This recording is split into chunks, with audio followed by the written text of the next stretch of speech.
Tapi pertama kali ketemu di nikahannya Raffi Ahmad. Udah pertama kali ketemu, ke kondangan bareng, gimana coba? Begitu lu masuk audisi Idol itu, lu langsung ketemu juri artis. Iya. Gue pas masuk, ah siapa nih abang-abang ini gitu. Iya. Idol itu ngebunuh mimpi gua yang lama, ngebuka mimpi gua yang baru. Jiwa komedi gua tuh berontak. Ini dia deh, gitu. Ini yang gue tunggu-tunggu. Keluarin gua! Gitu.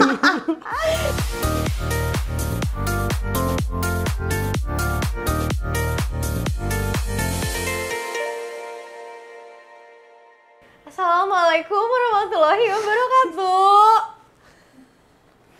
Kenapa, Dev? Nggak bisa nggak kalau lu opening, info. Oh, Jadi info gua nggak gitu ya? minum dulu. Oh gitu loh. gitu. Gak apa-apa, emang konsepnya kita natural aja, organik kalau kata-kata orang-orang tuh kayak Yes. rough aja gitu.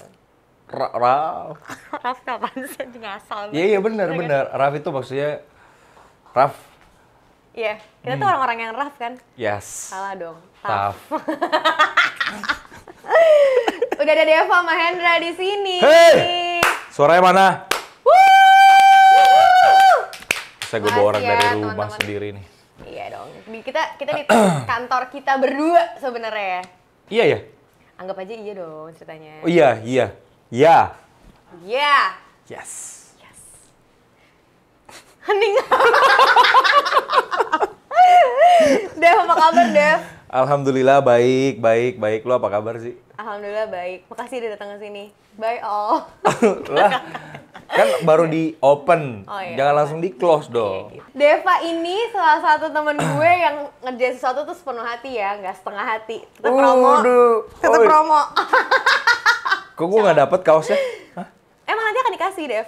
Setelah ini? Iya. Yes. Oke. Kita juga akan jualan merchandise. Nggak, gue bohong. Colongan jualan. Dev, lo inget gak sih? Dev, gue mau bahas ya. Lo tuh inget gak sih pertama kali lo ketemu gue tuh di mana? Kita pertama kali ketemu itu, jadi sebenarnya gue tahu lu kan dari manajer kita kan. Iya. Dia bilang Kita kalau satu manajemen. ya satu manajer. Satu manajemen beda manajer. Ya, Oke. sama dong. Anggaplah manajemen Anggaplah ini banyak. road manajernya gila, gitu. parah. Heeh. Silmi ya? Iya. Gue Mbak Desi deh. Aku Papa. Itu masternya dong. Oh iya, master of mind deh. Iya. Iya, jadi dikasih tahu lah, iya biasa kalau baru ada yang gabung di manajemen itu pasti manajer kita tuh info, ngasih tahu. Itu pertama kali gue tahu lu, tapi pertama kali ketemu di nikahannya Raffi Ahmad. Itu bener-bener pertama kali ketemu kita Pertama ya? kali bener-bener face to face gitu. Terus udah pertama kali ketemu, ke kondangan bareng, gimana coba? Iya lagi. Iya. Itu bingung. Gue juga bingung. Kayak, Neng kita datang ke nikahannya Raffi Ahmad ya. Gitu, kita diundang. Iya, kita jemput Deva dulu ya. Iya, jemput Deva. Terus kan gue baru ketemu sama Deva ya. Kayak jalan nih berdua di kondangan orang. Kan manajer kita emang suka jalan di depan ya. Ninggalin kita bingung. Kita kan bingung. Kita kan taunya jalan bertiga nih. Iya. Ya, tiba-tiba berdua. Terus Ya di udah. nikahan yang viral yang sampai masuk Rame ke- banget rame kan, banget. rame banget. Enggak. Di dalam bisa. Tapi menuju ke dalam ya kita Iya ngomongnya jangan bareng kan, karena scan undangannya kan bareng. Iya. Dari situ pertama kali ketemu. Pertama Iya kali lagi, bener. itu tahun berapa ya, Vi ya? Raffi nikah tahun berapa sih waktu itu? 2000 2013, 14? Masa sih udah selama itu mereka nikah ya? Iyalah. Iya. Lah Rafathar aja udah gede. Oh iya bener. Cara jadi Rafathar gimana ya? Bahasa itu nggak penting. Iya bener-bener itu pertama kalinya Ya gua ketemu itu pertama Deva. kali akhirnya ketemu ke kondangan. First impression gue ketemu Deva terus kayak, boleh juga nih gitu. Hah? Nanti netizen langsung cocok-cocokin. Semua Iya. gue mah komen juga lu cocok-cocokin. Biasa netizen kan cocokologi. Cocokologi. Aduh. Iya, terus habis itu kita ketemu lagi apa ya, Dev? Mereka tuh cocokologi karena mungkin mereka nggak tahu. Mereka mungkin kan ngelihat, soalnya selama kita satu manajemen bareng itu bertahun-tahun sih. Nggak pernah satu frame bareng ya? Nggak pernah kerja bareng kayaknya deh. Yang bener-bener yang kayak project yang Ya kita pernah kerja bareng sebelum video klip lu. Iya. Tapi yang benar-benar kayak intens gitu, baru itu kan? Iya, baru itu. Karena sempet kayak kita dapat tawaran beberapa kali film bareng nggak jadi, ya kan? Iya, jadi makanya mereka kayak excited Cocokologi gitu. ya. Iya, benar-benar dari 2013 kita kenalan, berarti baru project Setengah Hati itu ya, kita satu yang frame, bener satu frame bareng intens orang, gitu. intens Yes, iya baru itu. Iya lagi. Begitu netizen. Kami ini satu manajemen udah lama. Iya, udah lama dari 2013. Gue tahu mantan-mantan Deva sebelumnya, sampai pacar Deva yang sekarang juga kenal. Yes. Batuk negatif. Dev, lo kan banyak banget ya dari model sempat jadi model nggak lo? Ya dulu waktu di Bali. Oh iya, lo pernah di Bali juga. Jadi DJ di Bali juga. Iya, semuanya tuh pokoknya semua gua Kan sebelum dari Bali lo ke Makassar dulu kan? penyiar radio. Enggak ya? Enggak, jadi gua tuh tumbuh dan besar di Papua. Lahirnya di Makassar. Jadi umur 3 bulan gua dibawa sama orang tua gua pindah ke Papua. Tepatnya di Timika. Berarti lo orang Makassar aslinya? Aslinya Bugis Makassar. Oh, lo aslinya Bugis Makassar. Umur 3 bulan. Udah move ke Papua. Dari umur segitu gue di Papua terus tuh. Papua Wow. terus sampai lulus SMA. Keluarga besar gue juga masih pada di Papua. Ya di Sampai Makassar sekarang? juga ada sampai sekarang. Bokap nyokap lo tuh masih di Papua? Nyokap di Papua ya. Bokap nyokap, kakek, nenek gue di Papua. Om tante gue. Jadi keluarga ibaratnya kalau secara keluarga nih 50-50 lah.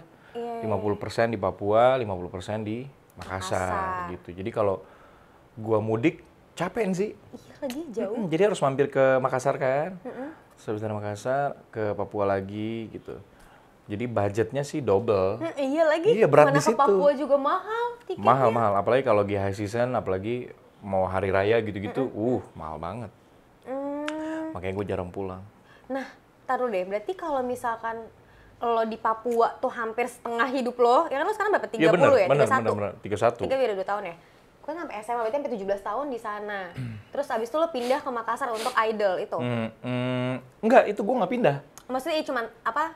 Audisi? Audisi. Abis itu lo balik lagi ke Papua? Itu audisi juga gue nggak bilang sama orang rumah. Jadi pas SMA kelas 1, gue kan udah bisa main komputer tuh. Sebenarnya gue udah bisa main komputer ya diajarin sama kakek gue tuh dari gue masih kelas 6 SD gitu. Gue udah bisa akses komputer tuh. Cuman bener-bener gue punya email apa segala macam itu pas kelas 1 SMA. Pas main Friendster gitu ya? Sekalian gue bikin Friendster kan.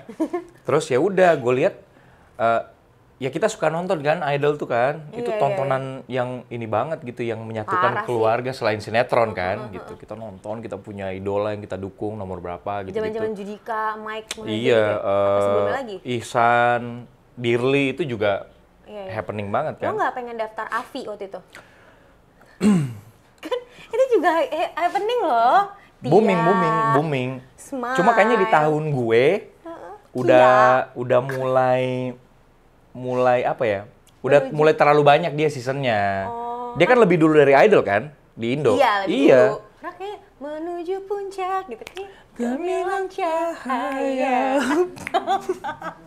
Ya terus oke. Iya. Lo suka nontonin Idol dan lo kayak pengen untuk Terus gue mencoba. daftar tuh iseng aja sih. Jadi karena gue punya email, gue daftar online gitu kan. Cuman gue nggak tahu gue bakal berangkat atau enggak karena gue di Papua dan audisinya di Makassar paling deket. Cuma ternyata pas gue cek lagi, audisinya tuh bertepatan dengan libur sekolah, kenaikan kelas. Bener-bener semesta ngejawab. Itu nggak sih? Terus gue nggak bilang sama orang rumah, gue bilang aja gue mau main-main ke Makassar gitu. Terus sama orang rumah gue kan kayak ada apa tumben gitu. Ya nggak apa-apa, gue nggak bakal minta duit kok, gue beli tiket sendiri. Hah? Emang iya, emang ada uang?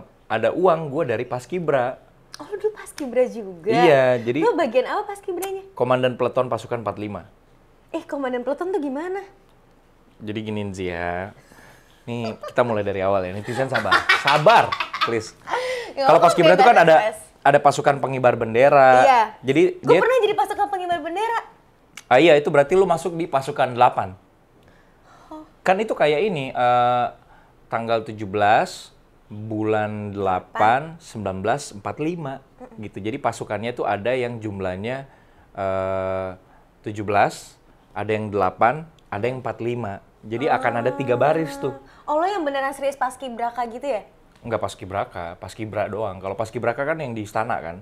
Oh iya, paskibra doang. Paskibra Tapi doang. kan ada yang pemilihan-pemilihan yang dipilih-pilih terus habis itu diaudisi dulu gitu-gitu Iya, kan buat tingkat paskibranya. provinsi, Iya, habis gitu. itu Lo dari tingkat ikutan provinsi. itu? Enggak.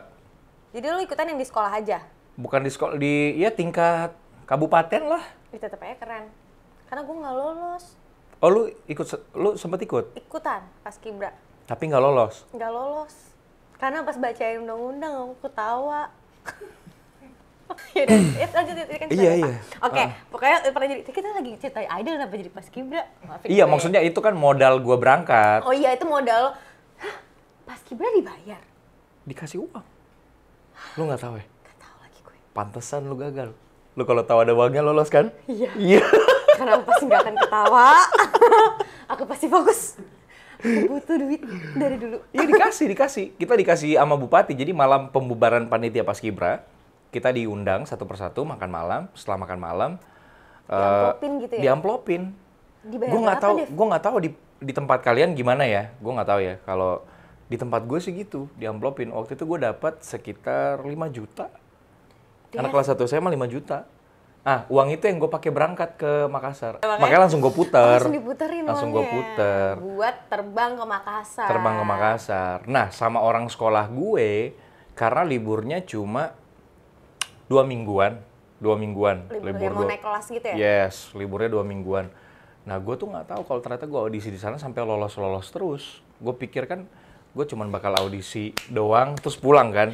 Gila. Lolos. Tiket Jakarta gitu. Iya, wah itu pertama kali gue audisi. Lu nyanyi lagu apa, Dev? Audisi pertama tuh Menuju puncak. beda TV. Sorry. Yang ada gue langsung di Ya, kita kan cuma lempar Cut. jokes aja biar teman-teman terhibur. Semoga terhibur dikit. Terus apa nyanyi apa? ya udah gue lupa karena jurinya biasa aja, itu masih penyiar radio lokal, tau gak sih? Oh, Jadi gue masih jauh dari ketemu artis, juri artis gitu-gitu. Gue pas masuk kan ekspektasi gue adalah ekspektasi kita berbeda. kita lihatnya kita kayak Saiful Jamil ya, dikit-dikit nyanyi. Lu yang mancing. Ya, emang iya, bener. Iya, Lu gampang kepancing. Cocok. Jadi sampai di mana tadi? Sampai lu masuk. Jadi gimana audisi lu waktu itu? Jadi gini, kan gue datang ke Makassar. Audisi ya. gua. Oh, audisi lu. Audisi gua. Lu kayak pernah ke Makassar? Pernah ya, Bang? Enggak. Ya makanya jangan. Ini gimana? Kok jangan? Jangan sotoy. Oke. Jadi ekspektasi gua tuh kan ekspektasi. Nah, ini nggak kelar-kelar nih, deh. Enggak, jadi Jadi lu coba berjuang kan waktu gua itu? berharap Lo coba berjuang kan waktu itu? Coba berjuang. Tapi kamu udah kasihin minum Enggak, tamu jadi kita. gua itu ekspektasinya begitu. Berbeda. Gua ganti kata-kata ya. Harapan gua ya, NZ. Nggak ada kan kata-kata harapan di lagu lu? Hah? Nggak ada kan? Apa? Nggak ada. Lagu orang lain. Ntar. Jadi bayangan gua, Dari harapan ke bayangan. Oke. yes, lebih masuk bayangan soalnya. Gua revisi. Begitu lu masuk audisi idol itu, lu langsung ketemu juri artis. Iya. Gue pas masuk, ah siapa nih abang-abang ini gitu. Iya. Gue nggak kenal. Ternyata mereka tuh kayak penyiar-penyiar radio lokal Lokal gitu yang dimintai tolong untuk jadi juri di level masih audisi kota gitu. Jadi gue pas masuk, Kayak ya agak kecewa dikit lah gitu. Kecewa, karena karena pengennya ketemu artis langsung kan. gitu kan. Makanya gue pikir, lah kenapa gue audisi gampang banget ya, habis dari sini langsung masuk ke ruangan ini ketemu sama jurinya gitu. Pas masuk, oh Terus pantesan. hasilnya gimana, Dev? Lo lolos nggak? Yang hari pertama audisi itu dari berapa ratus ribu ya? Apa berapa ribu gitu? Puluhan ribu. Itu langsung diumumin yang masuk sekitar 500 kalau nggak salah. 500, itu di hari yang sama tuh dihabisin tuh. Oke, nomor ini kita dipanggil nomor, nggak panggil nama. Jadi tempel dada gitu kan. Nomor ini lolos ke 500, jadi nggak boleh pulang. Yang lain silakan bubar. Kita dikumpulin di aula tuh. Di hotel tuh dia ada ballroomnya gede banget. Kita dikumpulin 500. Nah dari 500 tuh nggak nyanyi lagi. Kalau nggak salah ya, nggak nyanyi lagi, langsung dipanggil ke 200.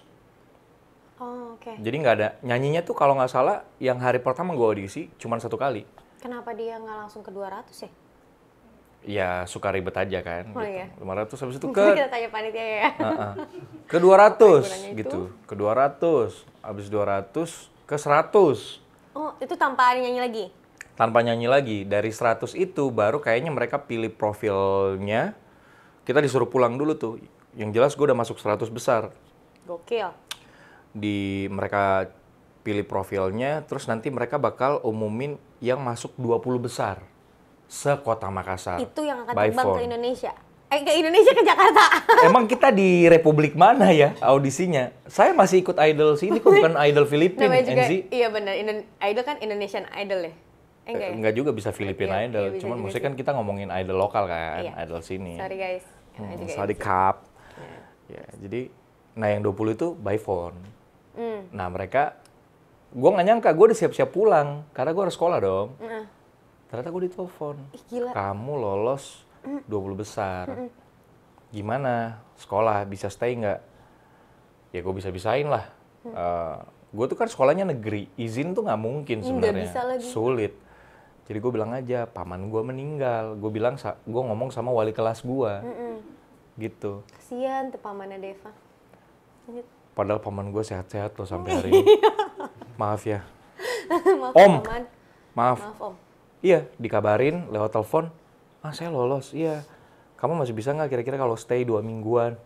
Waduh, gue udah bingung kan. Ya gue bisa-bisain aja dulu. Udah bisa.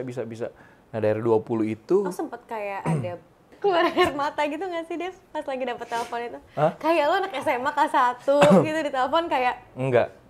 Gue tuh orangnya gak gampang terkejut sebenarnya sih. oh gitu. Ayam. Ih, natural banget. Organok. Organik dong. Gimana terus? Nggak ada tuh. Jadi lo ya udah biasa aja santai gitu ya kayak Bingung aja sebenarnya. Bingungnya tuh lebih kayak, lu serius lolosin gue? oh, Kayak, hello, perasaan kemarin pas gue audisi itu banyak banget yang bagus. bagus. Ya berarti lo juga bagus. Enggak. Tapi apa? Gue nggak tahu ya. Beruntung. Beruntung. Yes, Berarti karena lu percaya kalau keberuntungan itu sangat berpengaruh kepada loh semua itu kan orang. bener bahwa orang pintar, orang hebat, orang kaya kalah sama orang beruntung. Yoi. Setuju. Jos, coblos. Nomor 13. Ngarang. Lu suka nyanyi karena emang ada satu keluarga lo yang emang penyanyi Enggak, atau emang musisi gitu? Keluarga gua nggak ada seniman-senimannya Sama sama sekali. sekali. Berarti Nggak lu ada. keluar dari track sendiri nih? tiba-tiba Keluar dari jadi track seniman sendiri. kayak gini? Nah, semua itu gue dapat ya. Gue rasa gue nggak punya darah seni yang mengalir dalam diri gue dari keluarga. Tapi gue rasa gue tumbuh menjadi seorang seniman itu karena gue besar di Papua. Kenapa gitu? Mungkin bahkan banyak orang yang nggak tahu juga kehidupan di Papua seperti apa deh. Nah, Papua tuh ngajarin gue kehidupan yang majemuk, yang berbeda gitu. Terus apa namanya? Gue belajar banyak hal tuh semua dari Papua. Izin minum. Oh, silakan. Gue dari SMP kelas 1 udah ngeband. Gue SMP kelas 3 udah siaran radio. Oh iya? Iya. Jadi semua ilmu itu gue dapat dari Papua. Gue menjadi seorang seniman, gue tumbuh menjadi seorang seniman. Itu karena gue besar di Papua. Kalau mungkin gue besar di kota lain, gue nggak bakal jadi yang seperti sekarang. Banyak perspektif orang-orang yang berarti salah ya tentang Papua. Maksudnya Iya. kaku lah atau apalah. Justru Ternyata malah mereka lebih open minded justru. Papua tuh lembut banget. Papua aslinya orangnya lembut-lembut semua. Iya, Gitu. iya. Terus akhirnya udah oke. Terus akhirnya lo nggak memungkinkan dong untuk lo terusin lanjutin si idol ini. Akhirnya lo stop. Akhirnya lo balik ke Papua atau gimana? Enggak, gue terusin sih. Lo terusin. Gue terusin. Jadi gue udah nggak bisa mikir, gue udah nggak bisa ngambil keputusan bahwa ini gue kalau izin terlalu lama, gue akan diberhentiin dari sekolah atau tinggal kelas. Gue udah nggak mikir gitu. Yang penting lo apa Gue cita-cita. lolos nih masalahnya gitu. Gue bahkan nggak ada cita-cita ke situ sih. Oh iya salah. Ikut Berarti ikut itu kayak iseng doang. yang penting ada kesempatan gue coba sampai Iya, mentok dan lolos gitu. kan? Dan lolos, Gitu. heeh. Lolos. Nah, dari 20 tuh akhirnya gue lolos ke 8 besar atau 5 besar sekota Makassar. Oke, lo keren juga lo. Iya, terus kita audiensi ketemu gubernur Sulawesi Selatan. Hah, gue udah sampai di level ini nih, ketemu gubernur segala macam, minta restu kan. Karena kita akan mewakili Makassar, audisi kota besar di Surabaya. Nah, kita dikirim ke Surabaya, pas di Surabaya itu, dari 8, yang lolos ke Jakarta 5. Nah, di Surabaya itulah ketemu juri artis untuk pertama kali. Lo ketemu tuh? Titi DJ, Jamie Aditya, tahun pertamanya dia jadi juri. Anang? Anang tahun pertamanya jadi juri, terus Mas Indra Lesmana. Itu pertama kali. Akhirnya ketemu di situ. Dan itu gue lolos lagi. Jadi mereka panitianya ngomong, kamu kayaknya harus izin lebih lama lagi. Untungnya, jadi dulu, makanya teman-teman, baik itu penting ya. Jadi gue di sekolah dulu tuh, gue nggak kursus-kursus bahasa Inggris yang gimana-gimana. Cuman gue emang suka denger lagu-lagu luar, nonton film bahasa-bahasa Inggris gitu. Di Papua pada bahasa Inggris nggak sih orang-orang ngomong? Ya teman-teman gue banyak, apalagi yang sekolah di bawah sekolah yang dinaungi sama Yang kayak SPK, Freeport Freeport gitu-gitu, gitu. iya. Mereka ngobrolnya bahasa Inggris. Nah, gue sering bantu anaknya kepala sekolah, gitu. Di mata pelajarannya gue sering bantu. Cewek? Terus gue baik cowok. Cowok. Satu teman basket gue, satu tim basket. Oke, terus? Jadi si kepala sekolah ini, Capsek ini ngerasa bahwa oh Deva itu kan sahabatnya anak gue. Jadi pas begitu guru-guru semua menentang gue izin terlalu lama sebagai anak sekolah negeri. Yang punya sekolah nih ibaratnya, Iya, support. yang punya sekolahan Kepala kan. sekolah, support. Dia ngebolehin. Oke, lo ingat nggak nama bapak itu siapa? Pak Adnan. Ini beneran nggak sih? Yes, almarhum. Deva gokil. Pak Adnan Wasaraka namanya. Pak Adnan Wasaraka. Udah, dia yang bolehin gue. Iya. Hebat, terus. Ya udah dari lolos 5 besar. Habis itu kita dipulangin lagi ke Makassar. Pokoknya dapat golden ticket kan, soalnya kalau di Surabaya tuh gue dapat golden ticket. Dipulangin dulu ke Makassar, kita nunggu sampai persiapan di Jakarta selesai. Butuh waktu semingguan kalau nggak salah. Habis itu kita dipanggil lagi, langsung ke Jakarta. Ditempatin di Sleepy, waktu itu hotelnya Twin Plaza. Berkumpullah di sana semua perwakilan dari kota-kota Indonesia. Jadi total tuh ada 95 orang dengan kuota beda-beda. Makassar ada 5 orang. Dari perwakilan Medan kalau gue nggak salah itu cuma 2. Namanya Angga sama Rini. Rini yang sekarang? Gue sangkatan sama Rini. Wih. Jadi gue udah kenal sama Rini dari tahun 2007. Rini pun inget gitu? Ingat, kita pernah bahas waktu ketemu di Remix. Iya, di yes. Remix ya. Wow, oke. Jalan orang beda-beda ya? Nah itu dia. Dan ternyata dia juara 1 kan. Gokil banget, gue nggak nyangka. Tapi memang dia, waktu kita kumpul 95 orang itu, kita tinggalnya di Twin Plaza. Tapi tiap ngelakuin aktivitas, kita nyanyi grup atau apa, di GKJ. Jadi tiap pagi tuh ada 3 bis, selalu standby, jam 7, bangun jam 6 kita sarapan, jam 7 udah jalan menuju GKJ kita nyanyi lagi. Nah dari 95 itu tahapnya ke 58. Dari 58 ke 40, dari 40 ke 24. Gua gugur di 40 ke 24. Oh sama ini dulu yang sangkatan sama gue tuh, Mita Mama Mia. Iya tahu. Dia tuh sampai 58 kalau gua nggak salah, 58 besar. Oh jadi abis dari Mama Mia dia sempat nyoba idol ya? Apa Justru idol dulu? kebalik. Idol dulu gagal, Dari terus idol Mama Mia. Mama Mia, di Mama Mia juara 1. Iya gokil. Terus Kalau sekarang salah lagi. mohon maaf. Iya. Tapi gue inget banget. Ada Mita. Yes, gue barengan sama dia. Di angkatan gue tuh, Fandi yang jadi vokalis barunya Krispati, itu sangkatan sama gue. Itu orangnya baik banget, Mas Fandi. Terus yang sempat ganti Kikan di Coklat, Sarah, itu sangkatan gue. Sama gue tuh sangkatan sama kakaknya Twinda Twindi, Priska Paramita. Kita sama-sama perwakilan Makassar. Jadi gua jauh sebelum kenal Twinda Twindi di Jakarta. Kenal kakaknya duluan. Kenal kakaknya duluan dan ternyata gue pernah ketemu mereka. Pas mereka masih kecil-kecil banget Masih dong? kecil-kecil, kembar nih, dukung kakaknya kan di Surabaya gitu. Ternyata gue pernah ketemu. Sempit sekali dunia ini ya. Serandom itu, gila. Dev, tapi kan dari tadi kita ngebahas tentang proses lo akhirnya masuk ke idol gitu. Sepanjang itu dan lo tuh maksudnya apa ya, kayak ya berjuang untuk kayak bodo amat, maksudnya kayak nanti dulu. Astagfirullah, minum tangan kiri, nggak boleh. Astagfirullahaladzim. Gue mau ngomong apa tadi? Oh iya, misalnya lo kan seberjuang itu untuk akhirnya memperjuangkan si idol inilah gitu. Lo kenapa nggak akhirnya jadi penyanyi, Dev? Kenapa tiba-tiba lo jadi aktor, jadi penyiar radio, jadi DJ? Nih Kenapa lo nggak akhirnya, maksudnya nggak berjuang tetap jadi penyanyi gitu? Gue tuh jago kandang gue rasa. Jadi waktu di Papua gue ngerasa tuh gue keren. Suara gue bagus. Gue di sekolah tukang nyanyi, ikut paduan suara juara mulu. Terus ngeband gitu kan, gue punya band. Kadang-kadang gue jadi drummer, kadang-kadang gue jadi vokalis gitu. Sepede itu gue. Begitu gue ikut audisi idol dan gue ketemu seluruh juara-juara dan penyanyi-penyanyi terbaik dari seluruh kota Daerah, yang mewakili daerahnya gitu. Gue tahu bahwa gue biasa aja sih. Enggak lagi emang iya. Pada saat itu. Karena yang ikut itu yang pernah ikut beberapa kali, or at least mereka udah punya pengalaman nyanyi dari kafe ke kafe. Iya. Tapi karena emang orang-orang yang ikutan buat kompetisi kayak gitu kan emang kayak apa sih suara-suara kompetisi, ngerti gak sih yang kayak Iya. Dan lu audisi nih, misalnya lu lagi nunggu di ruangan gitu kan, lu kan nggak kenal satu sama lain. kerjanya latihan gitu ya. Iya, mereka pas latihan mereka kalau nunggu tuh latihan di sebelah lu, gitu-gitu. kayak sengaja gitu dia. Bocah daerah nih, kayaknya nggak bisa nyanyi. Dia nyanyi lah tuh. Ya gue makin jiper lah, gue kayak. Gue gak bayangin banget ya misalkan gue ikutan kayak gitu ya, ada yang samping gue kayak gitu, gue pasti kayak ya. Gue bikinnya makin jiper lagi karena kayak kenapa dia bisa masuk gitu. Asli. Jadi emang Shy World tuh. Jiwa kompetitornya Shy World tuh kenceng banget. Mereka tuh udah vocalizing masuk toilet. Buset. Pipisnya mah bentar, tapi after pipisnya itu ada penutupannya. Buset.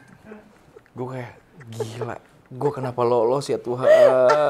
Tidak, gue nggak sanggup, mental gue belum siap pada saat itu ternyata. Gitu. Nah, ya udah terus habis itu lo kan ya udah lo balik lagi ke Makassar, balik lagi ke Papua. Akhirnya balik ke Papua setelah gue gugur. Sekolah lagi seperti siswa biasa. Kuliah. Dan akhirnya kuliah di Bali. Oh, lo pindah ke Bali karena lo kuliah di Bali. Orang tua gue tuh pengennya masuk Polri kalau nggak TNI. Udah, gitu aja. Tercapai kan, kemarin kan main jadi TNI ya? Yes, itu cita-cita yang mereka akui, gitu ya. Okay. Tapi gue nggak mau. Jadi idol itu ngebunuh mimpi gue yang lama, ngebuka mimpi gue yang baru. Membunuh mimpi gue yang lama, membuka perspektif gue yang baru. Okay. Artinya gini, mimpi gue untuk menjadi seorang penyanyi, gue padamkan sejak gue ikut idol. Karena gue merasa gue biasa aja ketimbang yang lain. Tapi perspektif baru gue terhadap dunia hiburan terbuka. Gue jadi kayak, sebenarnya kalau gue mau terjun ke industri, tidak melulu jadi penyanyi sebenarnya. Gue bisa jadi yang lain gitu. Dan idol itu ngasih gue rasa percaya diri. Karena kayak dari ratusan ribu orang di Makassar, gue sampai 5 besar. Kalau mereka aja percaya sama gue, masa gue nggak percaya sama diri gue? Itu sebenarnya. Makanya gue ngeberontak tuh waktu orang tua gue pengen gue sekolahnya kalau nggak TNI Polri. Gue ngeberontak, gue bilang gue harus kuliah. Terus kuliah mau jadi apa setelahnya gitu? Gue nggak tahu mau jadi apa setelahnya. Tapi at least dengan gue kuliah, gue bisa ngelihat dunia luar gitu. Dan gue bisa nyari jalan gue sendiri. Dan itu gue lakukan. Gitu. Oke. Dan soalnya akhirnya lo kuliah di Bali, lo ambil jurusan apa tadinya? Lo kepikirannya apa? Hukum. Lo ngambil hukum? Ya, out of nowhere tiba-tiba gue kepikiran untuk menjadi seorang pengacara aja waktu itu. Iya. Kayaknya nama Mahendra itu kan kayaknya template pengacara kan gitu. Mahendra, SH gitu. Lawyer kan. gitu. Lawyer gitu. Ternyata pas gue kuliah hukum, gue tahu hati gue nggak di situ. Terus apa yang akhirnya nggak kelar kuliah gue. Kuliah lo nggak selesai? Nggak selesai. Nah lo akhirnya mulai DJ, Nah itu sembari kuliah. Jadi sebenarnya kuliah itu adalah cara gue melarikan diri dari mimpi yang orang tua gue pengen. Oke.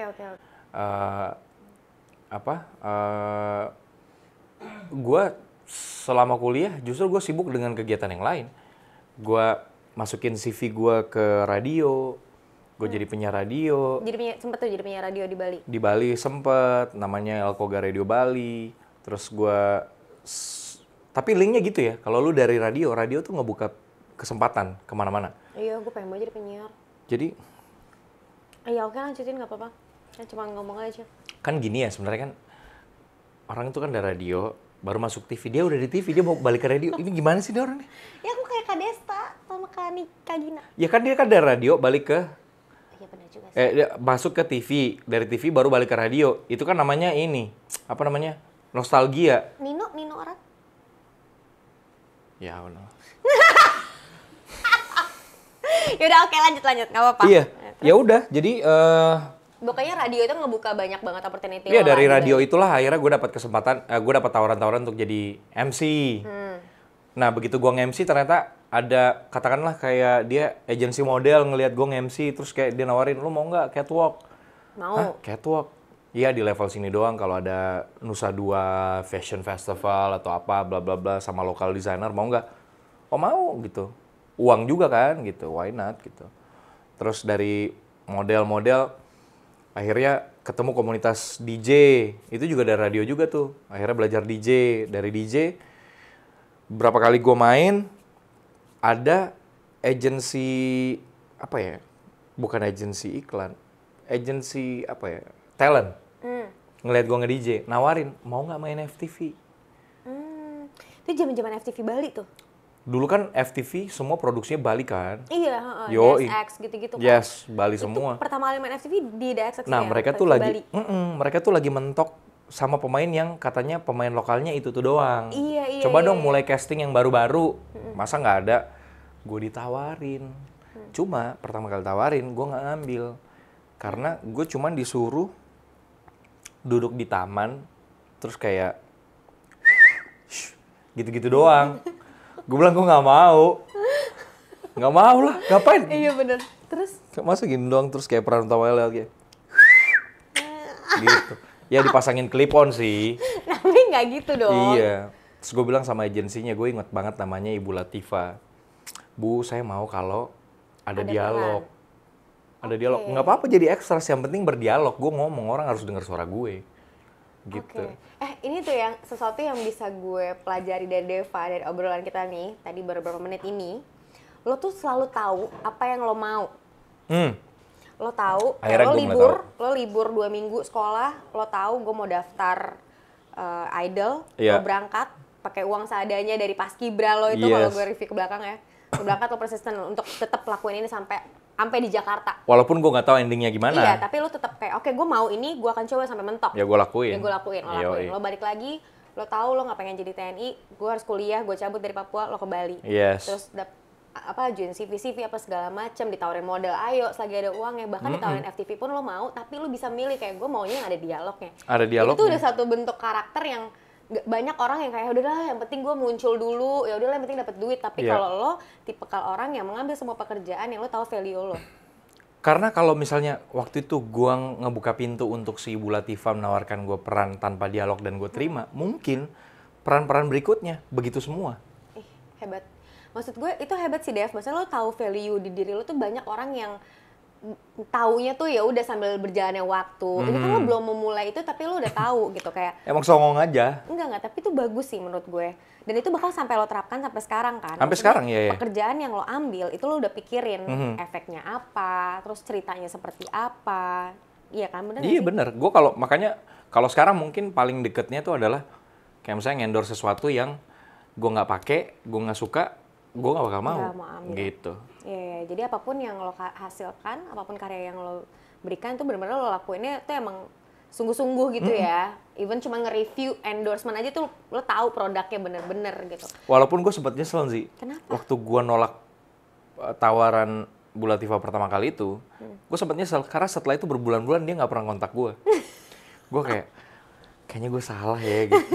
Kepikirannya ada ya? Udahlah gitu. Nah gue tuh kalau ada penyesalan-penyesalan begitu, gue selalu menyibukkan diri dengan pekerjaan yang lain. Jadi produktif. Jadi gue nge-DJ, gue lebih banyakin schedule-nya. Ternyata dia kontak lagi. Ada nih, kamu jadi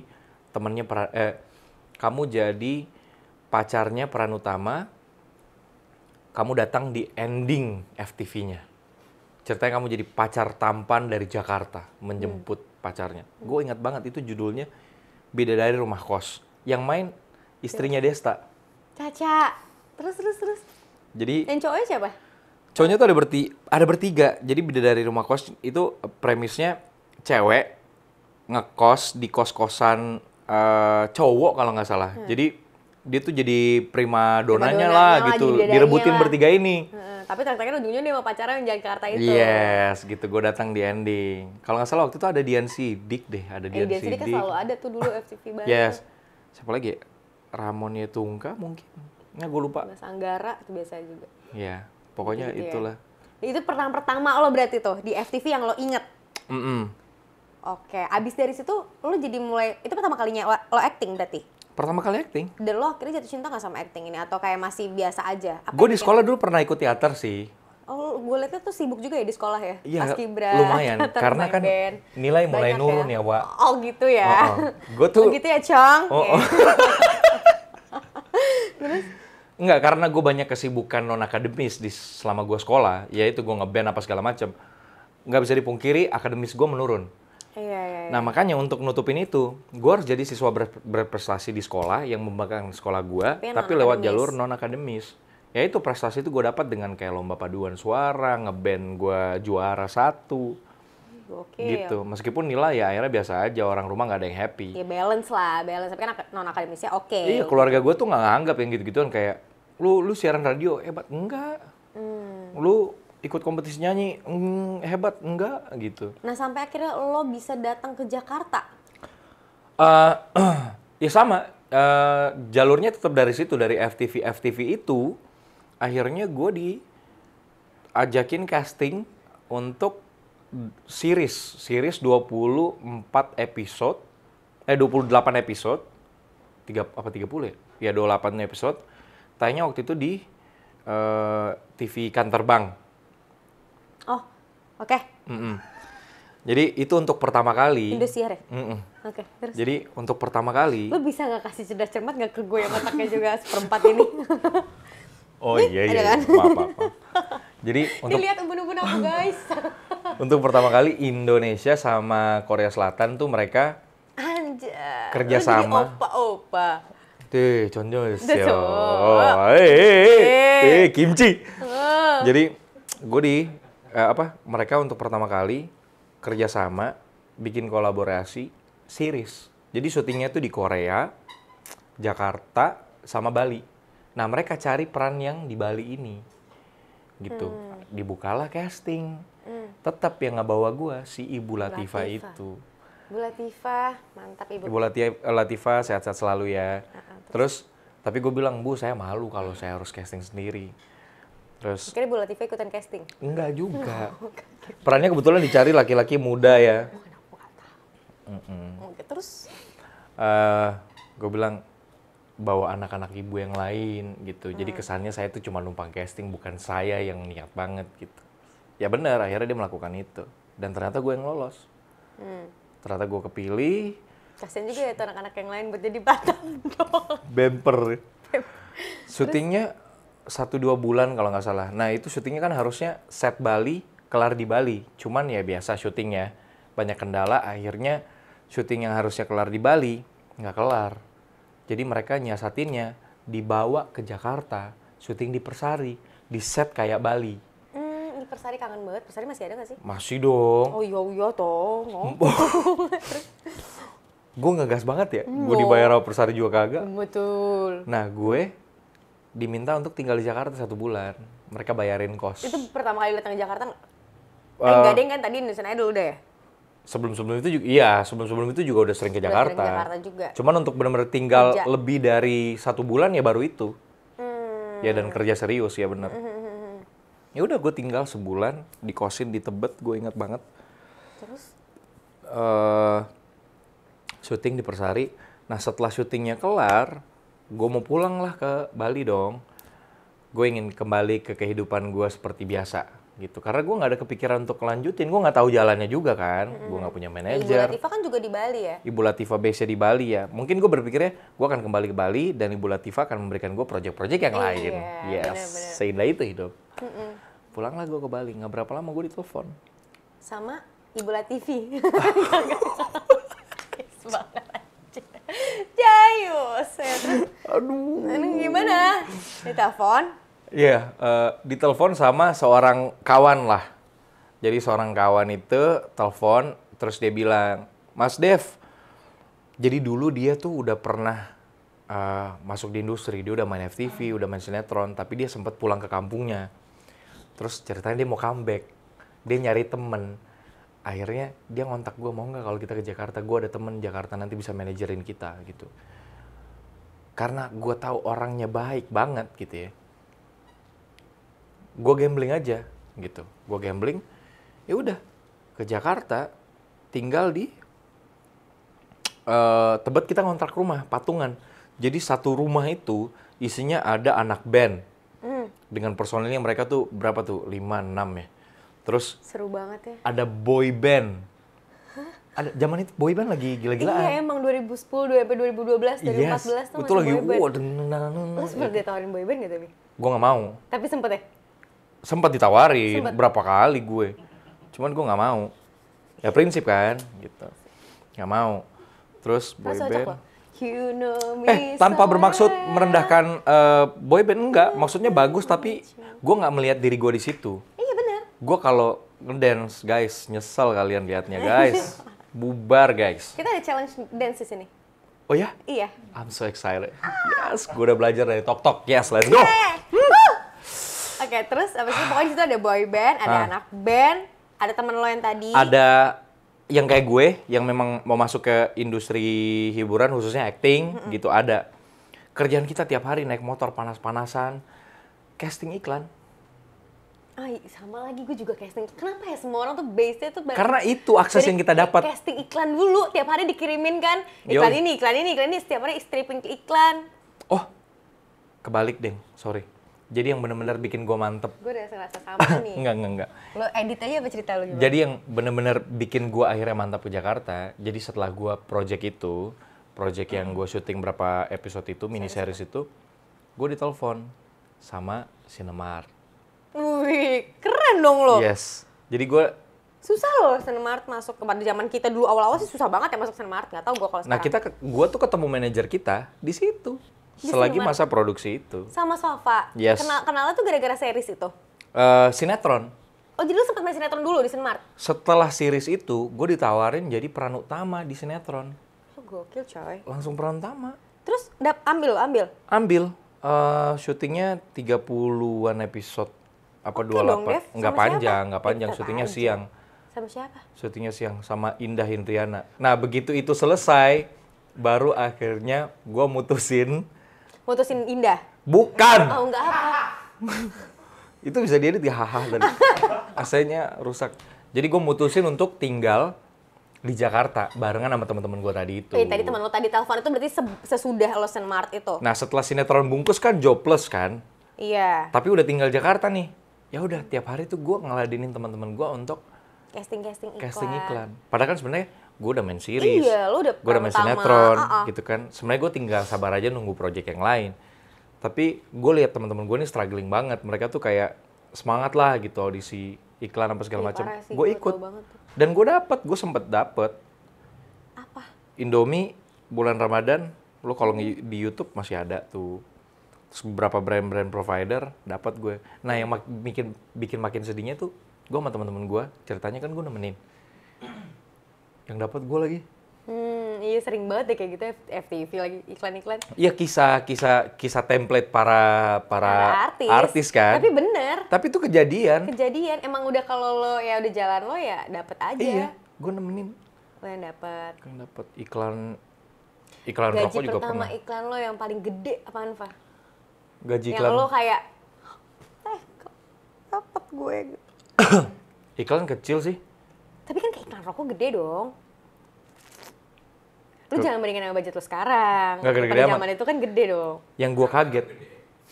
Tuh, manajernya jawab langsung. Enggak, yang gue kaget banget itu yang gue syuting series pertama kali. Itu gede tuh, Fa. Itu budget per episode-nya bahkan jauh lebih gede dari budget gue di sinetron gue. Oh iya? Berapa tuh kalau gue boleh tahu? Gue pertama kali. Itu kan berarti pertama kali banget Yes, tuh. pertama kali dan gue bukan siapa-siapa ya. Iya. Gue main series itu pertama kali kalau gue nggak salah per episode gue dibayar 3 juta. Lumayan cuy. Dan itu gue main kan 24. Jadi pas begitu Ibu Latifah transfer, gue kaget dong rekening gue tiba-tiba gendut. Iya, bahagia banget. Parah. Asli. Terus makanya lo langsung semangat kan buat main sinetron karena lo mikir pasti dong Lebih lebih gede. besar. Nggak taunya berapa? Transferan sinetron. Lebih kecil lah, setengahnya. Tapi kan beda prestis ya. Iya kan? Tapi kalau kocaknya dengan lo ngomong, setengahnya. Emang Beda bener. prestis sih ya, beda Tapi prestis. peran utama. Dan peran utama. Dan itu ngebukain. Dan zaman itu sebenarnya jujur gue, awal bagaimana gue survive di Bali itu karena gue cukup materialistis dan realistis gitu kan. Tapi begitu gue terjun pertama kali di industri hiburan, gue nggak mikir uangnya. Yang penting gue berkarya aja dulu. Karena Gitu. lo suka, lo passion di sini. Lo menyadari lo passion di dunia ini, hiburan ini, Sejak gue ngerjain series pertama gue itu pertama kali tuh lo ngerasa kayak, akhirnya gue kayak, kok gue nyaman gitu. kayaknya acting is my way of life. Gitu. Kayaknya gue akan mutusin. Sedip itu? Yes. Emang karakternya jadi apa sih Dev di series itu? Jadi orang Bali. Waktu itu gue main sama Revalina Estemat. Oh. Nah terus acting pertama kali, lu mainnya sama pemain-pemain sekelas itu gitu kan. Itu gila banget sih, gue bener-bener dapat ilmu banyak, terutama dari sutradaranya waktu itu. Sebenarnya yang bikin gua jadi pengen seriusin acting tuh karena gue tuh berantem mulu sama direkturnya. Gue tuh dimaki-maki mulu, dikata-katain, bego lu apa lu segala. Tapi ternyata itu jadi trigger buat gue untuk masa sih gue nggak bisa gitu. Masa sih emang acting gue biasa aja gitu. Lo kan berarti sempat mengalami kegagalan juga dong pasti. Oh di banyak proses itu, banget. banyak banget. Casting yang gak keterima lebih banyak dari yang keterima kali. Lo menanggapi kegagalan itu sebagai gimana sih Dev waktu dulu sampai lo akhirnya bisa bangkit lagi. Maksudnya kan ini pasti nonton teman-teman SOS kan pasti masih muda, pasti punya banyak mimpi gitu. Mungkin ada yang dari daerah juga. Iya. Menganggap kayak kota besar, ibu kota Jakarta tuh susah banget kayaknya digapai. Tapi ini kita anak-anak yang mulai semuanya dari nol gitu. Dari bisa nol, aja. iya. Nah kalau lo tuh menganggap kegagalan itu seperti apa? Gagal itu buat gue gini loh. Kita tuh kebanyakan didoktrin untuk misalnya baca buku kisah sukses. Nah itu menurut gue salah. Lu harusnya baca buku kisah gagal. Lu jangan baca buku kisah sukses seseorang gitu. Kalau kisah sukses yang diceritain pasti suksesnya, gampang-gampangnya, achievementnya gitu. Tapi proses dibalik itu nggak semua orang sukses mau ngebuka gitu. Jadi gue paling senang tuh milih bacaan autobiografi. Karena kalau autobiografi, dia kan menjelaskan detail. iya, karena emang based on true story kan, perjalanan seseorang bagaimana misalnya kayak Bung Karno dulu sebelum jadi presiden tuh jatuh bangunnya gimana, apa segala macam itu semua diceritain. Nah baca yang kayak gitu. Nah gua melihat kegagalan itu kayak apa ya? Ya it's just another day aja lah. Ya mungkin hari ini gua nggak kurang beruntung atau mungkin gua kurang maksimal, makanya gua nggak dapet. Ya udah nggak apa-apa. There will be another day gitu. Nggak berhenti di saat itu gitu ya. Iya. Tetap mencoba lagi dan nggak putus asa. Meskipun gitu kan. kecewa sih, kecewa sih ada. Contoh kayak si Idol itu gitu. Gue bilang-bilangnya sama teman-teman gue bahwa gue nggak pengen amat lolos dan nggak pengen banget masuk 24 dolar besar. Bohong gue. Gue tuh lama banget di sekolah jadi anak yang murung, tau nggak? Ya, murung. Karena lo harus pulang lagi ke sana dengan harapan teman-teman yang kayak melihat lo sebagai sosok idol. Awalnya pas gue gugur, gue seneng, gue pulang sekolah gitu, ketemu teman-teman gue. Tapi begitu teman-teman gue ngejelasin, gila itu kesempatan emas loh. Iya. Kenapa lu nggak push? Kenapa lu nggak ngasih yang terbaik? Kenapa lu nggak? Iya bener loh, sedih gue. Gue kayak, oh my. Kapan lagi ada kesempatan itu? Iya. Tapi karena pikiran yang mengambang tentang kapan lagi ada kesempatan itu, akhirnya gue menciptakan kesempatan-kesempatan gue berikutnya. Wih, Gitu. bentar lagi dikutip nih sama TikTok. Yakin gue? Gak jadi karena lu ngomong. Gagal monetize guys. Oke. Dev, dari sekian banyak akhirnya lo sinetron, lo ketemu sama Mas Wafa akhirnya di situ. Itu langsung maksudnya kayak ngobrol sama Mas Wafa dan Mas Wafa menawarkan untuk menjadi manajer lo, dia melihat ada potensi di lo atau apa dulu? Jadi jauh sebelum gue mutusin pindah ke Jakarta setelah gue mini series itu, udah ada beberapa manajer yang nyamperin gue, bahkan ada yang sampai datang ke Bali. Ada yang datang ke Bali, nyamperin gue beberapa hari, ada yang ngasih gue tiket, suruh gue datang ke Jakarta, ngelihat kantor manajemennya, ada yang kayak gitu modelnya. Tapi gue masih belum ada di fase dimana gue kayak percaya untuk kerja sama-sama orang gitu. Kayak kerja bareng itu gue masih belum percaya karena ya Lu gimana punya ya, ritme sendiri, dari umur 17 tahun gue udah keluar rumah. Ya kan, sampai sekarang gitu. Gue keluar rumah, gue tinggal sendiri, gue survive sendiri. Gue tahu apa yang gue lakuin gitu. Jadi gue kayak nggak mau terlalu bergantung sama orang gitu. Tapi di tahun gue ketemu Mas Wafa, gue rasa itu fase dimana gue mulai menjadi lebih dewasa gitu. Gue udah mulai ketemu ritme kerja di Jakarta, dan akhirnya ya gue sadar bahwa sehebat-hebatnya gue, sebagus-bagusnya gue, manusia tuh makhluk sosial kita nggak bisa kerja sendiri. Ya. Kita tetap butuh orang lain untuk bikin kita atau mendorong kita jadi versi terbaik diri kita. Iya. Nah, dan gue ngelihat Mas Fafa pada saat itu bisa nganter gue untuk jadi mencapai apa yang lo apa yang inginkan. gue mau dan bisa bantu gue untuk jadi versi terbaik diri gue gitu. Dan alhamdulillah kita kerjasama dari dulu sampai sekarang. Sampai sekarang. Titik balik di karir lo yang lo ngerasa, oke nih, kalau gue nih, gue ngerasa titik balik gue semenjak gue mulai jadi host misalkan. Orang mulai notice gue gitu. Lu gokil sih. Tonight Show, enggak lah coy. Lah iyalah, Oh, maksudnya iya, kita oke kan lah. sama-sama tahu proses satu sama lain kan. Iya kan, maksudnya dari sinetron udah sempet coba, film sempet coba, FTV kan lu juga kan? FTV, semuanya lah sampai akhirnya host juga.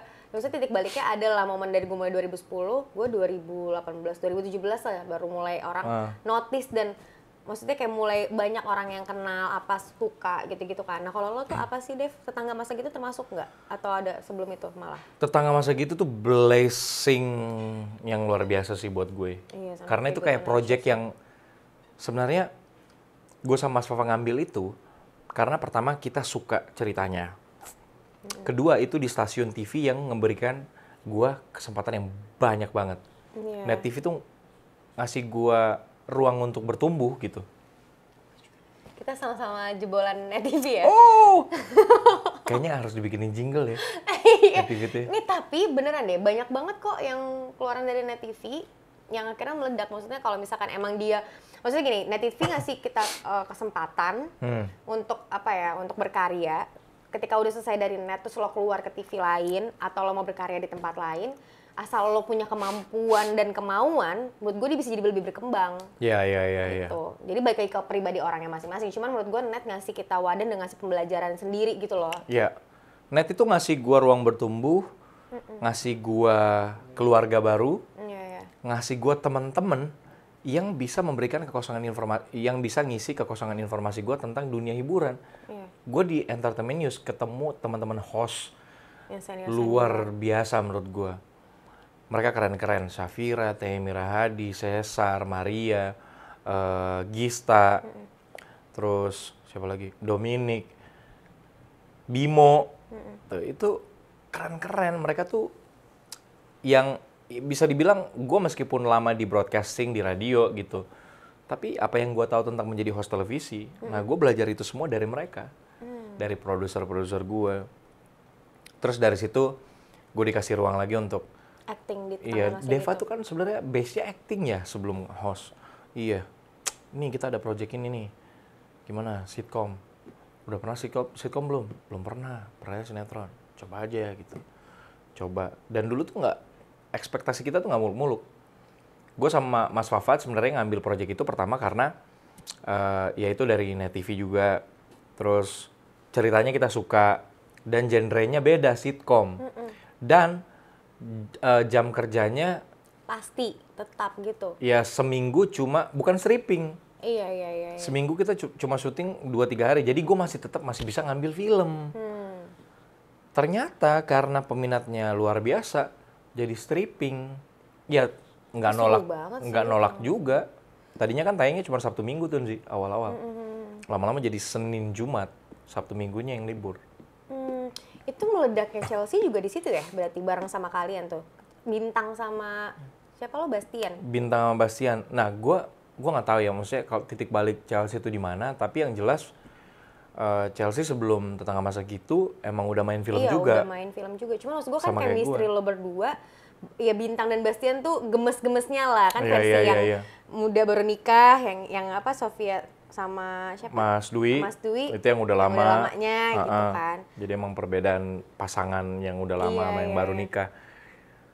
Tapi ya gue merasakan banget Efek dari si Tetangga ya Masa Itu. setelah TMG itu emang sambutan orang tuh jadi lebih terasa, jadi lu ngerasa lah gitu bahwa kayaknya semakin banyak yang tahu gue ya. Ya gue nggak bisa bilang kalau TMG nggak ada andil dalam karir gue, cukup besar dan sangat berdampak. Itu akhirnya berapa episode? Untuk TMG tuh? Sampai selesai. Kita tuh bungkus waktu itu di 700 sekian. Wow lah. 700 sekian Lumayan dengan ya. season tuh sekitar 3 season. Jadi per season tuh sekitar 200 episode gitu. Itu untuk ukuran sitkom Panjang. panjang Lumayan sih. panjang. Susah nggak tuh ngelepasin karakternya orang-orang nempel banget sama Bastian? Ya, gue Bisa. lu bayangin aja gue tiap promo film nih. Misalnya karakter film gue namanya Arifin gitu. Yang dipanggil Bastian. Tiap promo, Bastian! Ya gue nggak bisa nyalahin juga ya, karena mereka lebih sering lihat Bastian ketimbang karakter yang film yang gue mainin. Itu kan karakternya komedi sih menurut gue tuh kan komedi Comical. sih, namanya situasi komedi. Komikal Bastian tuh kayak gitu juga kan, ngadepin bintang, lebay. Apa? Iya, yang Gitu. gitu-gitu kan. Iya. Tapi itulah lucunya gitu. Tuh gimana deh? Maksudnya kan lo menyadari lo ada Bakat komedi. enggak sih? Gue kan aslinya serius banget kan sih. Iya sih.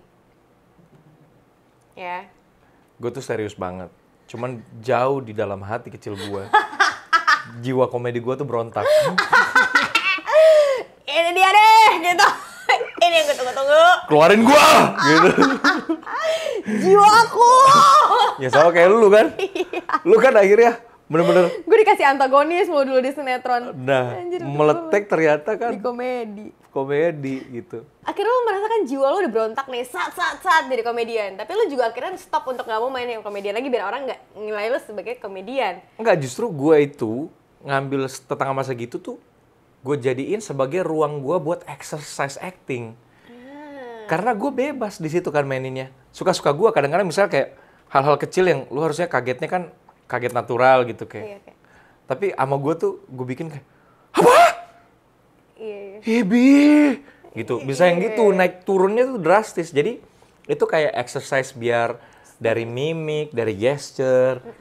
Supaya kalau ketika gue dapat film yang lain dengan karakter yang macam-macam, gue jadi bisa lebih luas gitu loh. Itu ruang eksplorasi gue sebenarnya tengah masa gitu. Yang paling susah acting di mana, Dev? Hah? Menurut lo, kalau lo dapet kerjaan nih acting, yang paling susah di mana?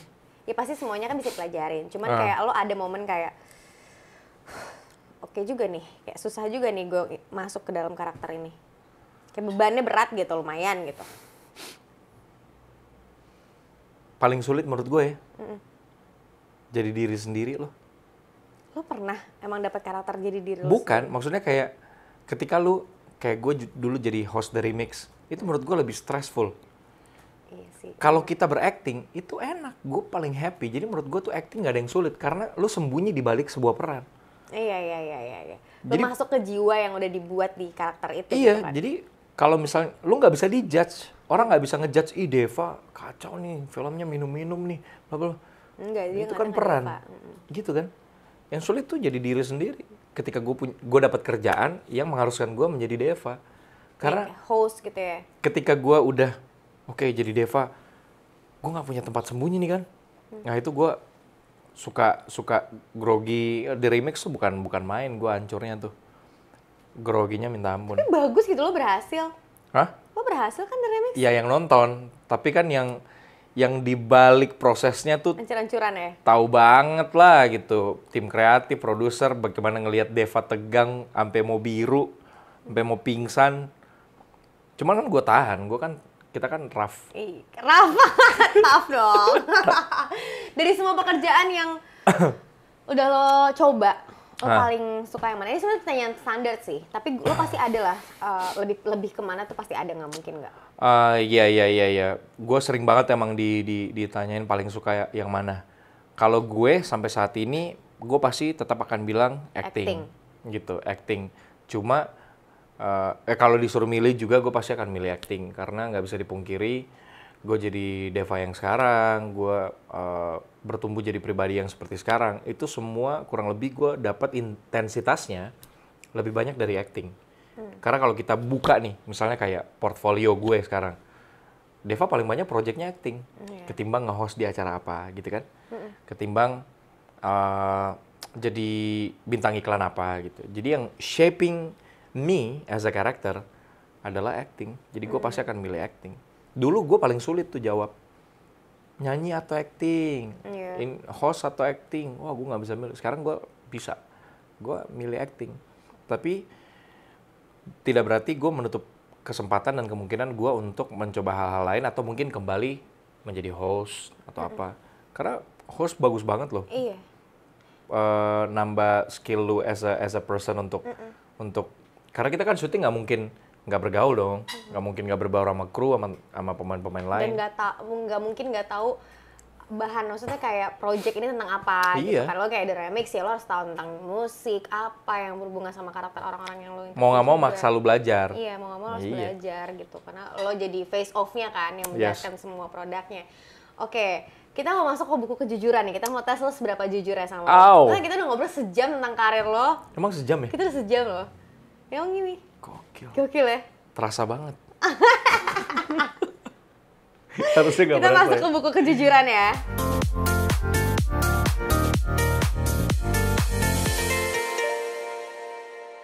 Oke guys, sekarang kita sudah masuk ke segmen buku kejujuran. Ya kita berharap jawabannya jujur ya. Jadi Oke. lo harus jawab dengan saya jujur gitu. Saya Deva Mahendra akan menjawab dengan jujur. Ya, bekerja di dunia entertainment membuat kamu menjadi pribadi yang seperti apa, Deva Mahendra? Bekerja di dunia entertainment membuat gue jadi pribadi yang lebih open-minded pasti. Dan gue jadi gampang maklum sih. Nah, gampang maklum tuh gimana? Gampang maklum karena struggling setiap pribadi di industri entertainment tuh beda-beda. Tingkat kesulitan bekerjanya pun beda-beda. Risiko pekerjaannya pun beda-beda. Intensitas kerja beda-beda. Kita pemain mungkin lebih banyak syutingnya ketimbang krunya. Atau bisa jadi sebaliknya. Jadi itu bikin gue jadi orang yang gampang maklum. Dulu mungkin gue kalau misalnya kayak lihat sebuah isu di sosial media yang jadi trending topik, gue tuh tergerak banget untuk pengen komentarin. Iya, bener. Gue tuh kayak pengen ikut gitu. Kayak misalnya sekarang isu apa yang lagi hangat, gue pengen komentarin. Tapi sejak gue di dunia entertainment, gue jadi gampang maklum. Karena gue melihat banyak background story yang beda-beda dan akhirnya ngisi kekosongan informasi gue tentang kehidupan gitu. Akhirnya gue yang ya udah kalau ada problem apa, udah. Jadi akhirnya gue tuh gampang melihat segala sesuatu Dari dua perspektif dari ya, dua perspektif, dari dua sisi. Selalu memaksa diri gue untuk melakukan itu. Akhirnya end up-nya dari dua perspektif ini nyatu menjadi sebuah permakluman. Iya sih, bener. Contoh simpelnya mungkin kayak kita main sinetron atau acting atau film lah gitu. Kayak kita sebagai pemain di situ, sebagai aktor ya kita dapat berapa scene hari ini, kita nunggu lama gitu kan. Kalau gue sih bukan tipe yang cranky nunggu lama, karena gue ngelihat krunya udah kerja tanpa berhenti gitu loh. Kan kayak kita masih ada ganti-gantian take-nya. Sedangkan mereka dari pagi sampai pagi lagi. Mereka nggak ganti-gantian kan? Semua gara-gara mereka. Akhirnya gue gila gue egois banget kalau gue marah-marah, bilang gue capek. Mereka pun juga capek. Contoh-contoh kecil nyata lah yang kita ketemu di lokasi syuting. Jadi bikin kita lebih Toleransi juga jadi sabar. lebih tinggi nggak sih toleransi Maklum, toleransi. Iya. Semoga itu juga bisa diterapkan di tempat pekerjaan kalian ya. Next, Deva Mahendra. Menurut kamu apa hal yang paling menakutkan dalam sebuah hubungan? Apa hal paling menakutkan dari sebuah hubungan nggak berhubungan lagi? Oh, iya benar sih. Kayak menjadi Jadi strangers lagi. iya, jadi gitu udah kan. nggak ada hubungan kan? Iya. Ya maksudnya, lu dalam hubungan tapi tidak ada connection-nya, itu menyeramkan. Iya lagi. Iya kan? Lo pernah nggak di posisi itu? Kayak bertahan di hubungan yang sebenarnya udah nggak ada connection ya? Kayaknya pernah deh. Ya makanya end up-nya putus kan. End up-nya putus tuh kalau nggak salah ya karena itu pasti. Salah satunya karena lu in a relationship, semua orang tahu lu in a relationship sama pasangan lu, tapi lu berdua yang menjalani itu, lu ngerasa not in a relationship. Or there's no connection, kayak ya udah sementara harusnya ketika lu punya pasangan, chemistry-nya harus lebih kuat daripada chemistry lu dengan yang orang-orang yang di luar. Iya kan? Karena kan hubungan itu ibarat sebuah kubah gitu. Pas orang yang berhubungan tuh ada di dalamnya gitu. Nah, dunia luar tuh ada di luar kubah-kubah itu. Nah, kalau lu yang dalam aja udah nggak bisa connect, Gimana? ya itu menyeramkan sih menurut gue. Semoga jangan sampai terjadi lagi ya. Karena iya maksudnya dong. kayak gue pernah hubungan yang lama juga. awal-awalnya ya ada connection itu, tapi dengan sejalannya waktu tiba-tiba connection itu hilang dengan sejalannya waktu, dengan masalah-masalah toksik dalam hubungan itu. Maksudnya kan itu kan butuh proses ya, makanya orang yang menikah aja menurut gue itu jadi kayak lebih ke partner, karena mereka harus nge-build terus koneksi itu, mereka harus saling masing-masing harus usaha, nggak bisa salah satu pihak doang, ya kan? Betul. Makanya kayak ya kalau udah nikah ya lo harus komit gitu, nggak jangan sampai bercerai, jangan sampai berpisah kalau nggak ada masalah-masalah yang emang benar-benar udah ekstrim atau sakral lah gitu. Ya makanya gue selalu bilang kalau lu memutuskan untuk menikah itu artinya lu memilih jalan di mana menikah itu adalah one way journey without exit door, gitu. Jadi itu jalan satu arah, nggak ada putar balik, nggak ada pintu keluar, gitu. Berartinya kalau lu udah memantapkan diri situ, lu harus sudah siap dengan konsekuensinya, gitu. Ya kalau pacaran mungkin tidak di level itu dulu, gitu. Tapi ya, at kalau least nggak cocok lo putus, gitu. Karena kan banyak banget orang-orang yang kayak ya udahlah nikah aja, ntar kalau nggak cocok cerai, gitu. Nah kalau lo masih tetap pegang teguh tentang yang tadi itu ya. Kalau once gue jalanin itu, ya amit-amit kalau misalnya di masa depan kan nggak ada yang bisa nerka ya, tapi ya at least lu punya prinsip dulu lah gitu. Lu punya prinsip dulu. Dan kalau kita runut sebenarnya dari yang gue bilang tadi nggak ada connection, itu banyak. Dimulai dari rasa tidak percaya gitu, tidak memberikan ruang, lu tidak membiarkan pasangan lu tumbuh menjadi dirinya sendiri.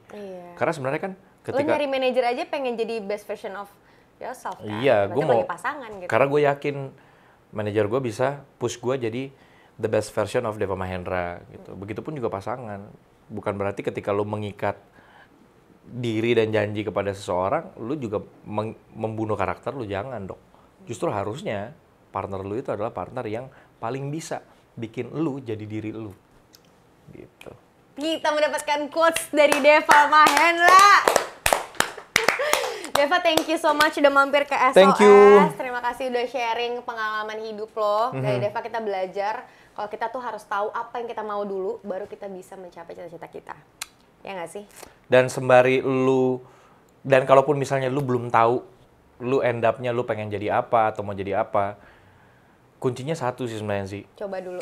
Apa? Lakuin banyak hal. Karena dari banyak hal yang lu lakuin, akhirnya lo jadi tahu. Lu jadi tahu. Ibarat singkatnya gini, proses lu untuk menemukan diri lu pada akhirnya akan membawa lu kepada satu jenis pekerjaan yang membuat orang banyak menemukan lu. Lagi-lagi quotes kedua.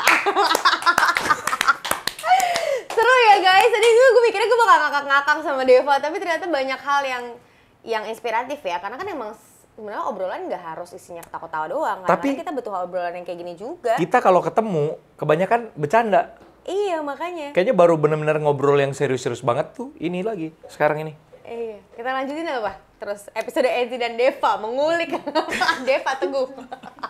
Dev, thank you banget ya Deva. Kapan main lagi sini ya? Iya dong, nanti gantian gue yang interview lo. Oke, ya udah. Bye-bye guys. Bye. Thank you.